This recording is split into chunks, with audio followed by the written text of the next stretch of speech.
ಶ್ರೀ ಸದ್ಗುರುನಾಥ ಲೀಲಾಮೃತ ಸ್ವಾತ್ಮಾರಾಮಂ ನಿಜಾನಂದಂ ಶೋಕಮೋಹ ವಿವರ್ಜಿತಂ ಸ್ಮರಾಮಿ ಮನಸಾ ನಿತ್ಯಂ ವೆಂಕಟಾಚಲದೇಶಿಕಂ. ಸತ್ಸಂಗ 19. ಗುರುನಾಥರೆಂದರೆ ಮೊದಲಿನಿಂದಲೂ ಬಹಳ ದಯಾವಂತರು, ಕರುಣಾಶಾಲಿಗಳೂ ಆಗಿದ್ದ ಗುರುನಾಥರು ಪ್ರಾಣಿ ಪಕ್ಷಿಗಳು ಅಷ್ಟೇ ಏಕೆ ಸಸ್ಯಾದಿ ಗಿಡಗಳ ಬಗ್ಗೆಯೂ ಅದೆಷ್ಟು ಕರುಣೆ ಹೊಂದಿದ್ದರೆಂಬುದನ್ನು ತಿಳಿಸುವ ಅನೇಕ ಘಟನೆಗಳನ್ನು ಅವರೊಂದಿಗಿದ್ದ ಗುರುಬಂಧುಗಳೊಬ್ಬರು ಹೀಗೆ ವಿವರಿಸುತ್ತಾರೆ. ಸುಮಾರು 50 ವರ್ಷಗಳ ಹಿಂದಿನ ಘಟನೆ. ನಮ್ಮ ಮನೆಯಲ್ಲಿದ್ದ ಒಂದು ಹಸುವಿಗೆ ಅದೇನಾಯಿತೋ ಅದು ತುಂಬಾ ನೋವನ್ನು ಅನುಭವಿಸುತ್ತಿತ್ತು. ನಮಗೇನು ಮಾಡಬೇಕೆಂದೂ ತಿಳಿಯಲಿಲ್ಲ.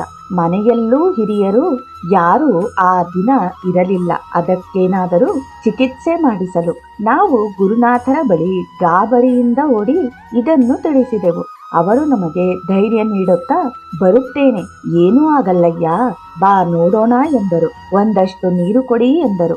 ಅದೇನು ಮಂತ್ರ ಮಾಡಿದರೋ ಆ ನೀರನ್ನು ಮಂತ್ರಿಸಿ ದನಕ್ಕೆ ಪ್ರೋಕ್ಷಣೆ ಮಾಡುತ್ತಿದ್ದಂತೆ ಅದು ತನ್ನ ನೋವಿನಿಂದ ದೂರವಾಗಿ ಎದ್ದು ಅಲ್ಲಿಂದ ಸಲೀಸಾಗಿ ಹೊರಟು ಹೋಯಿತು. ಪ್ರಾಣಿಗಳೆಂದರೆ ಅಪಾರ ಪ್ರೀತಿ ಇರುವ ಗುರುನಾಥರು ಆಗಾಗ್ಗೆ ಹೇಳುತ್ತಿದ್ದರು, ನನಗೆ ಮನುಷ್ಯರ ಉಸಿರಾಟಕ್ಕಿಂತ ಪ್ರಾಣಿಗಳ ಉಸಿರಾಟದ ಸನಿಹದಲ್ಲಿರುವುದು ಹೆಚ್ಚು ನೆಮ್ಮದಿ ತರುತ್ತದೆ ಎಂದು ನೆನಪಿಸಿಕೊಂಡರು. ಮುಂದಾಗಬಹುದಾದದ್ದನ್ನು ಅತಿ ಸರಳವಾಗಿ ವಿವರಿಸುತ್ತಾ ಅದಕ್ಕೆ ನಮ್ಮನ್ನು ಸಿದ್ಧಪಡಿಸಿ ಒಂದೇ ಬಾರಿ ಆಗುವ ಆಘಾತದ ತೀವ್ರತೆಯನ್ನು ಕಡಿಮೆ ಮಾಡುತ್ತಿದ್ದ ಅವರ ರೀತಿ ಹೇಗೋ ಬರುವುದನ್ನು ಎದುರಿಸಿಯೇ ತೀರಬೇಕೆಂಬ ನಿತ್ಯ ಸತ್ಯವನ್ನು ಅವರು ಅನೇಕ ಸಾರಿ ಪ್ರಕಟಪಡಿಸಿದ್ದಾರೆ.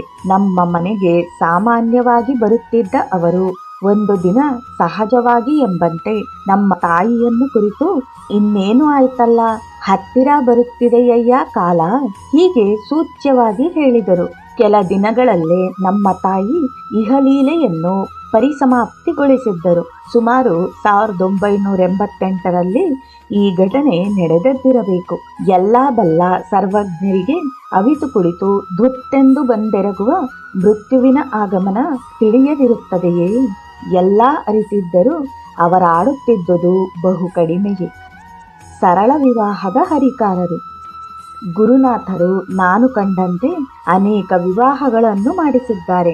ಮದುವೆ ಮುಂಜಿಗಳ ಮುಹೂರ್ತ ಇಡುವುದಕ್ಕೆ ಯಾವ ಪಂಚಾಂಗವೂ ಬೇಡ ಇವರಿಗೆ. ಅವರು ಆಡಿದ ಘಳಿಗೆಯೇ ಸುಮುಹೂರ್ತ.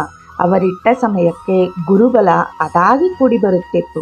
ಅವರ ಸರಳ ರೀತಿ ನೋಡಬೇಕು. ಯಾರಿಗಾದರೂ ಮದುವೆ ಮಾಡಿಸುವ ಮುನ್ನ ಗಂಡು ಹೆಣ್ಣು ಮತ್ತು ಅವರ ಕಡೆಯವರನ್ನು ಕರೆಸಿ, ಏನಯ್ಯ, ಎಲ್ಲ ಚೆನ್ನಾಗಿ ಆಗುತ್ತೆ, ಈ ಹುಡುಗಿ ಒಪ್ಪಿಗೆಯೇ ಎನ್ನುತ್ತಿದ್ದರು.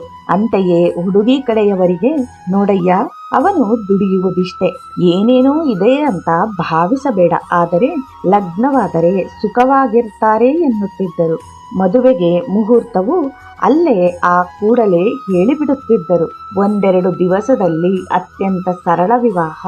ವಿಡಿಯೋ ಖರ್ಚಿಲ್ಲ, ದೊಡ್ಡ ಛತ್ರಗಳ ಹುಡುಕಾಟವಿಲ್ಲ. ಆದರೆ ಸರಳವಾದರೂ ಶಾಸ್ತ್ರೋಕ್ತವಾಗಿ ವಿವಾಹಗಳಾಗಿರುತ್ತಿದ್ದವು. ನಂಬಿಕೆ ಇದ್ದರೆ ಮುಂದುವರಿಯಿರಿ, ಮತ್ತೆ ನಾನು ಬಲವಂತ ಮಾಡಿದೆ ಅಂತ ಒಪ್ಪಬೇಡಿ ಎಂದೆನ್ನುತ್ತಿದ್ದರು. ಹೀಗೆ ಗುರುನಾಥರು ನನಗೆ ಕಂಡಂತೆ 10-20 ವಿವಾಹಗಳನ್ನು ಮಾಡಿಸಿದ್ದಾರೆ.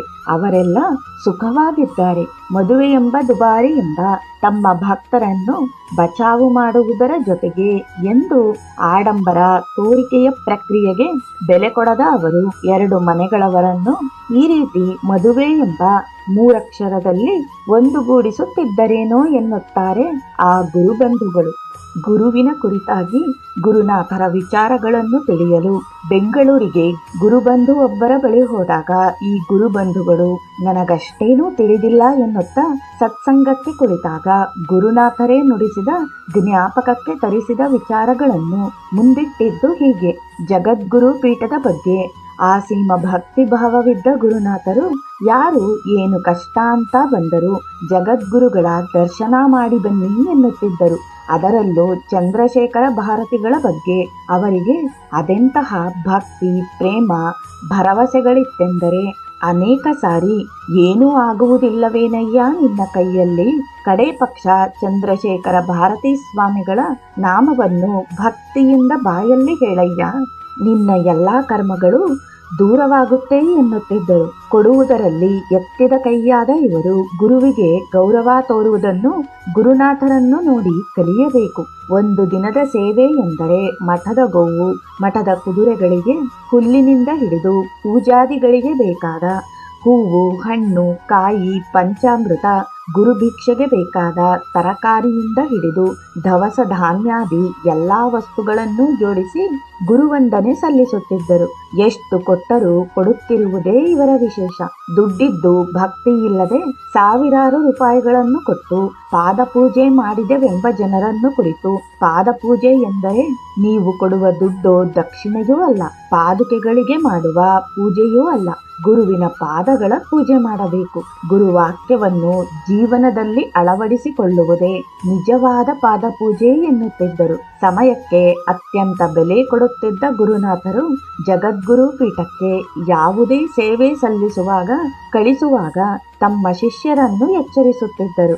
ಏಳ್ರಯ್ಯ, ಬೇಗ ಹೊರಡಿ, ಸರಿಯಾದ ಸಮಯಕ್ಕೆ ತಲುಪದಿದ್ದರೆ ಗುರುದರ್ಶನವಾಗುವುದಿಲ್ಲ ಎನ್ನುತ್ತಿದ್ದರು. ನಾವೇನು ಅಲ್ಲಿ ಮಾಡಬೇಕೆಂಬುದನ್ನು ತಿಳಿಸುತ್ತಾ ಮಠಕ್ಕೆ ಹೋಗಿ ಊಟ ಮಾಡಿ ಬರುವುದಲ್ಲ, ಅದಕ್ಕಿಂತ ಮಠಕ್ಕೆ ನಾವೇನು ಕೊಟ್ಟೆವು ಎಂಬುದನ್ನು ಚಿಂತಿಸುವುದಕ್ಕೆ ಮಠಕ್ಕೆ ಹೋಗಬೇಕು ಎನ್ನುತ್ತಿದ್ದರು. ಕೊಡುವುದೆಂದರೆ ಗುರುನಾಥರು, ಗುರುನಾಥರೆಂದರೆ ಕೊಡುವುದು. ಎಷ್ಟು ಕೊಟ್ಟರೂ ದಣಿಯದ ಮನ ಅವರದು. ಹಾಗೆ ಕೊಡುತ್ತಿರುವಾಗ ಅಷ್ಟೊಂದು ವಸ್ತುಗಳು ಅದೆಲ್ಲಿಂದ ಸೃಷ್ಟಿಯಾಗುತ್ತಿದ್ದುವು ಎಂಬುದೇ ಆಶ್ಚರ್ಯ. ಇದರ ಬಗ್ಗೆ ಜಗದ್ಗುರುಗಳು ಆಡಿದ ಮಾತೊಂದು ನೆನಪಾಗುತ್ತದೆ. ಓಹೋ, ಸಖರಾಯ ಪಟ್ಟಣದ ಅವಧೂತರು ಬಂದರೆಂದರೆ ಮಾಯಾ ಬಜಾರೇ ಸೃಷ್ಟಿಯಾಗಿ ಬಿಡುತ್ತದೆ. ಸಖರಾಯ ಪಟ್ಟಣದ ಗುರುಗಳೆಂದರೆ ಸೃಷ್ಟಿಸುವುದು ಎಂದದ್ದೂ ಇದೆ. ಮದುವೆಯ ಮನೆಯಾದ ನಮ್ಮ ಮನೆ. ಬೆಳಗ್ಗಿನ 6:15 ನಮಗೆ ಗುರುನಾಥರಿಂದ ದೂರವಾಣಿ ಬಂದಿತು. ನೀವು ತಳಿರು ತೋರಣಗಳನ್ನು ಮನೆಗೆ ಕಟ್ಟಿ ಮದುವೆ ಮನೆಯಂತೆ ಸಂಭ್ರಮಿಸಿರಿ ಎಂದು. ಆಗ ತಾನೇ ಹೊರಬಂದು ಮತ್ತೊಮ್ಮೆ ನಮ್ಮ ಮನೆ ಸನಿಹದ ಗುರುಭಕ್ತೆಯರನ್ನು ಕಂಡಾಗ ನನಗೂ ಗುರುನಾಥರು ಇದೇ ರೀತಿ ಹೇಳಿದರು ಎಂದರು. ನಾವು ಅಲ್ಲೇ ಸನಿಹದಲ್ಲಿದ್ದ ಒಬ್ಬರ ಮನೆಗೆ ಹೋಗಿ ಮಾವಿನ ಸೊಪ್ಪು ತಂದು ಸಿಂಗರಿಸಿದೆವು. ಸ್ವಲ್ಪ ಹೊತ್ತಿನಲ್ಲಿ ಅಡುಗೆಯ ಪಾತ್ರೆ ಪಡಗುಗಳು ಬಂದವು. ಮತ್ತೆ ಸ್ವಲ್ಪ ಹೊತ್ತಿನಲ್ಲಿ ಒಂದು ಮನೆಗೆ ಗಂಡಿನವರು, ಮತ್ತೊಂದು ಮನೆಗೆ ಹೆಣ್ಣಿನವರು ಬಂದರು. ನಮಗಿದೇನು ಆಗುತ್ತಿದೆ ಎಂಬುದು ತಿಳಿದಿರಲಿಲ್ಲ. ಆದರೆ ಗುರುನಾಥರು ಏನೋ ಹೇಳಿದ್ದಾರೆ, ಮಂಗಳ ಕಾರ್ಯ ನಡೆಯುವುದಿದೆ ಎನ್ನುವುದು ಮಾತ್ರ ತಿಳಿದಿತ್ತು. ಹಾಗೂ ಅವರು ತಿಳಿಸಿದಂತೆ ನಡೆಯುವುದೊಂದೇ ನಮ್ಮ ಕೆಲಸವಾಗಿತ್ತು. ಚಿರೋಟಿ, ಉಂಡೆ, ಚಕ್ಕುಲಿ, ಬಾಗಿನಗಳೆಲ್ಲ ಸಿದ್ಧವಾದವು. ಗುರುನಾಥರ 2 ಭಕ್ತರ ಮನೆಯ ಕುಡಿಗಳು ಗುರುಬಂಧುಗಳಾಗಿದ್ದವರು. ದಿಢೀರನೆ ಮದುವೆ ಎಂಬ ಬಂಧನದಿಂದ ಒಂದು ಕುಟುಂಬದವರಾಗುವ ಮಂಗಳಮಯ ಮದುವೆ ನಡೆಸಿದರು. ಆಶ್ಚರ್ಯ ಆದರೂ ನಿಜವಾಗಿ ಸಂಭ್ರಮದಂತೆ ನಡೆಯಿತು. ಹೀಗೆ ನಮ್ಮ ಮನೆಗಳು ಗುರುಬಂಧುಗಳ ಮದುವೆ ದರ್ಶನ ಪಡೆಯುವ ಸ್ಥಾನವಾಯಿತು. ಇದೆಲ್ಲ ಆ ಕೂಡಲೇ ಗುರುನಾಥರು ಮಾಡಿದ ವ್ಯವಸ್ಥೆಯಾಗಿತ್ತು. ಯಾವ ಅದ್ದೂರಿಯ ದೊಂಬರಾಟವಿಲ್ಲದೆ 2 ಯುವ ಹೃದಯಗಳು ಶಾಸ್ತ್ರೋಕ್ತವಾಗಿ ಬಂಧುಗಳ ಸಮ್ಮುಖದಲ್ಲಿ ಒಂದಾಗಿದ್ದು ನಮ್ಮ ಗುರುನಾಥರ ಲೀಲೆ ಅನುಗ್ರಹದಿಂದ. ತಿಂಗಳುಗಟ್ಟಲೆಯ ತಯಾರಿಯಿಲ್ಲ, ಭಾರಿ ಹಣದ ಸಾಲದ ಹೊರೆಯಿಲ್ಲ. ವಿಶ್ವ ಮಂಗಳ ಪ್ರಭುವಾದ ನಮ್ಮ ಗುರುನಾಥರಿಗೆ ಈ ಮದುವೆ ಒಂದು ಲೀಲಾ ವಿನೋದದಂತಿತ್ತು. ಚೆನ್ನರಾಯ ಪಟ್ಟಣದ ಗುರುಭಕ್ತೆಯೊಬ್ಬರು ಗುರುನಾಥ ಲೀಲಾಮೃತಕ್ಕೆ ತಮ್ಮ ಕಣ್ಣೆದುರು ಜರುಗಿದ ಘಟನೆಯನ್ನು ಹೀಗೆ ತಿಳಿಸಿದರು. ನನಗೊಂದು ರೇಷ್ಮೆ ಸೀರೆ ತೆಗೆದಿಡು. ಮತ್ತೆ ಮುಂದುವರೆದು ಇನ್ನೂ ಅದ್ಭುತವಾದ ಮತ್ತೊಂದು ಸಂಗತಿಯನ್ನು ಹೀಗೆ ಹೇಳತೊಡಗಿದರು. ಅಂದು ಅಲ್ಲಿ ಗೋಕುಲಾಷ್ಟಮಿಯಾಗಿ ಉಂಡೆಗಳು ತಯಾರಾಗುತ್ತಿತ್ತು. ಅಲ್ಲಿಗೆ ಬಂದ ಗುರುನಾಥರು ನನಗೂ ಎಲ್ಲಾ ಬಗೆಯ 5 ದೊಡ್ಡ ದೊಡ್ಡ ಉಂಡೆಗಳನ್ನು ಕಟ್ಟಿ ತೆಗೆದಿಡಿ ಎಂದರು. ನಮ್ಮ ಮನೆಗವರು ಅಂದು ಬಂದಿದ್ದಾಗ ನಮ್ಮ ಮತ್ತೊಬ್ಬ ಗುರುಬಂಧು ಸ್ನೇಹಿತೆಯು ಫೋನ್ ಮಾಡಿ ರೇಷ್ಮೆ ಸೀರೆಯವರು ಬಂದಿರುವ ವಿಚಾರ ತಿಳಿಸಿದ್ದಾರೆ. ಗುರುನಾಥರಿರುವಾಗ ಇವೆಲ್ಲ ಸೀರೆ ವಿಚಾರ ಬೇಕೇ ಎಂದು ನಾನು ಗಾಬರಿಯಾಗಿರುವಾಗ ಗುರುನಾಥರೇ ಫೋನ್ ತೆಗೆದುಕೊಂಡು, ಹಾ ಹೌದಮ್ಮ, ನನಗೆ ರೇಷ್ಮೆ ಸೀರೆ ಬೇಕು, ನನಗೊಂದು ತೆಗೆದಿಡು ಎಂದರು. ಇದೇನಿದು, ಗುರುನಾಥರಿಗೇಕೆ ರೇಷ್ಮೆ ಸೀರೆ ಬೇಕೆಂಬ ಯೋಚನೆಯು ನನಗೆ ಮನದಲ್ಲಿ ಬರಲಿಲ್ಲ. ಮತ್ತಾರಿಗೋ ಹೇಳಿ ತಾಳಿ ತೆಗೆಸಿದ್ದರಂತೆ. ಹುಡುಗ ಹುಡುಗಿಯನ್ನು ನೋಡಿಲ್ಲ. ಹುಡುಗಿ ಹುಡುಗನನ್ನು ನೋಡಿಲ್ಲ. ಇದ್ದಕ್ಕಿದ್ದಂತೆ ಇವರಿಬ್ಬರ ಮದುವೆ ಸಾಧ್ಯನಾ? ನಮ್ಮ ದೃಷ್ಟಿಯಲ್ಲಿ ಇದರ ಹಿಂದೆ ದೊಡ್ಡ ಪ್ರಕ್ರಿಯೆಗಳೇ ನಡೆಯುತ್ತೆ. ಅದಿರಲಿ, ಅವತ್ತು ಗುರುನಾಥರು ಹುಡುಗಿಗೆ ಹೇಳಿದರು, ನೋಡಮ್ಮ, ಇವನೇ ಹುಡುಗ, ಮದುವೆ ಆಗ್ತೀಯಾ? ಹಾಗೆ ಹುಡುಗನಿಗೂ, ನೋಡಪ್ಪ, ಇವಳೇ ಹುಡುಗಿ, ನಿಮ್ಮಿಬ್ಬರ ಮದುವೆಯಾದರೆ ಸುಖವಾಗಿರ್ತೀರಿ ಎಂದರು. ಅವರಿಬ್ಬರು ಗುರುನಾಥರ ಮಾತಿಗೊಪ್ಪಿದರು. ಕೂಡಲೇ ಮದುವೆಯಾಯಿತು. ಗುರು ಶಿಷ್ಯರ ನಡುವಿನ ಸಂಬಂಧವೇ ಅದಲ್ಲವೇ? ಶಿಷ್ಯನ ಜೀವನ ಕಲ್ಯಾಣ ಗುರುವಿನ ಜವಾಬ್ದಾರಿ. ಗುರುವಾಕ್ಯವೆಂದರೆ ವೇದವಾಕ್ಯ ಎಂದು ತಿಳಿದು ನಡೆಯುವುದು ಶಿಷ್ಯನ ಕರ್ತವ್ಯ. ಇದರಂತೆ ಅವರಿಬ್ಬರೂ ಒಪ್ಪಿದರು. ಗುರುಭಕ್ತರಾದ ಅವರ ಮನೆಯವರು ಗುರುವಾಕ್ಯವನ್ನು ಮೀರಲಿಲ್ಲ. ಆ ದಿನವೇ ಗುರುಗಳು ಮಾಡಿಸಿಟ್ಟಿದ್ದ ಉಂಡೆ, ಚಕ್ಕುಲಿಗಳು, ಬಾಗಿನಗಳು, ರೇಷ್ಮೆ ಸೀರೆ, ತಾಳಿ ಎಲ್ಲವೂ ಒಂದೆಡೆ ಸೇರಿದವು. ಚಿಟಿಕೆ ಚಪ್ಪರ ಎನ್ನುವ ಮಾತೊಂದಿದೆ. ಚಿಟಿಕೆ ಹೊಡೆಯುವುದರಲ್ಲಿ ಎಲ್ಲ ಮಂಗಳ ಕೆಲಸಗಳಾಗಿ ಬಿಡುವುದು ಎಂದಿದರ ಅರ್ಥ. ಹೀಗೆ ಚಿಟಿಕೆ ಹೊಡೆಯುವುದರಲ್ಲಿ ಒಂದು ಮದುವೆ ನಡೆಯಿತು. ಗುರುನಾಥರು ಇಲ್ಲೂ ಆಡಂಬರಕ್ಕೆ ಎಡೆ ಕೊಡಲಿಲ್ಲ. ಅದ್ದೂರಿಯ ಛತ್ರ, ಭಾಜಾ ಭಜಂತ್ರಿಗಳಿಲ್ಲ. ಸರಳವಾಗಿ ಎಲ್ಲ ನಡೆಸಿದರು.